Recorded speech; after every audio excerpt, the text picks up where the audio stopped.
বেশ কিছুদিন ধরে ১,০০০ টাকা নোট বাতিলের যে গুঞ্জন শোনা যাচ্ছিল সেটি উড়িয়ে দিয়েছেন কেন্দ্রীয় ব্যাংকের সদ্য দায়িত্বপ্রাপ্ত governor doctor Ahsan H Mansur. মঙ্গলবার বাংলাদেশ ব্যাংকের বোর্ড মিটিংয়ের এক সংবাদ সম্মেলনে তিনি ১,০০০ টাকা নোট বাতিলের কোনো সিদ্ধান্ত নেই বলে জানিয়ে দিয়েছেন।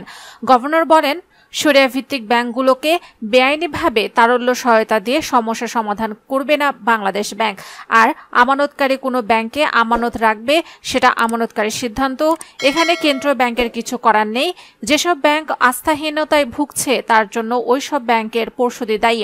আহসান এইচ মনসুর বলেন, অনিয়মে জড়িত ব্যক্তির বিরুদ্ধে ব্যবস্থা নেওয়া হবে, তবে কোনো প্রতিষ্ঠানের বিরুদ্ধে ব্যবস্থা নেওয়া হবে না, কেননা প্রতিটি প্রতিষ্ঠানের সঙ্গে কর্মসংস্থান জড়িত রয়েছে। এছাড়া দুর্বল ব্যাংকের পর্ষদ ভেঙে দেওয়ার বিষয়টি বিবেচনাধীন বলেও জানান তিনি।